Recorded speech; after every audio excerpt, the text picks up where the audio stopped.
T20 women world cup లో భారత్ బోని కొట్టింది. దాయాది పాకిస్తాన్ పై 6 వికెట్ల తేడాతో ఘన విజయం సాధించింది. షెఫాలి వర్మ ధనాధన్ ఇన్నింగ్స్ తో పాటు కెప్టెన్ హర్మన్ క్లాస్ ఆటతో పాకిస్తాన్ ను బోల్తా కొట్టించారు. ఇటు బౌలింగ్ తో మాయ చేసిన హర్మన్ సేన పాక్ కు కోలుకోలేని దెబ్బ కొట్టారు.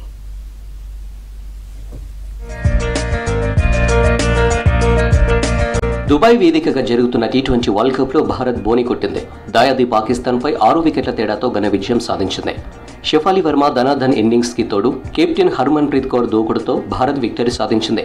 షెఫాలి వర్మ 35 బంతుల్లో 3 ఫోర్లతో 32 పరుగులు చేసింది. పాక్ బౌలర్లను ఆటాడుకుంది. లూజ్ బాల్స్ ను బౌండరీ అవతలకు పంపుతూ స్కోర్ బోర్డును పరుగులు పెట్టించింది. ఓపెనర్ గా వచ్చిన స్మృతి మంధాన త్వరగా అవుట్ అయింది. ఈ క్రమంలో మరో వికెట్ పడకుండా షెఫాలి జాగ్రత్త పడింది.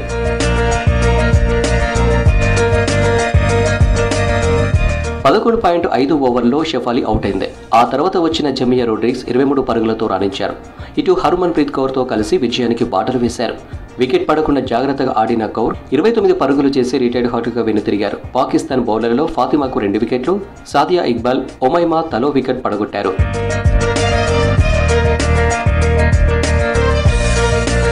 అంతకుముందు టాస్ గెలిచిన పాకిస్తాన్ బ్యాటింగ్ ఎంచుకుంది. భారత బౌలర్ల దాడికి పాకిస్తాన్ బ్యాట్స్ ఉమెన్స్ తడబడ్డారు. మొదటి ఓవర్లోనే పాకిస్తాన్ ఫిరోజా వికెట్ను కోల్పోయింది. మిడిల్ ఆర్డర్ నిదాదర్ 28 పరుగులతో టాప్ స్కోరర్ గా నిలిచారు. ఓపెనర్ మునిబా అలీ 17 పరుగులు, ఫాతిమా సనా 13 పరుగులు, అరూబ్ షా 8 పరుగులు మాత్రమే చేశారు. ఇండియా బౌలర్లను ఎదుర్కోవడంలో పాక్ ఉమెన్స్ తడబడ్డారు.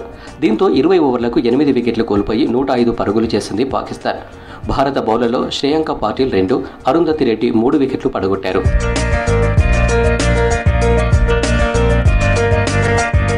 ఈ గెలుపుతో భారత్ సెమీస్ ఆశలు సజీవంగా ఉంచుకుంది. అక్టోబర్ 9న శ్రీలంకతో భారత్ తలబడనుంది.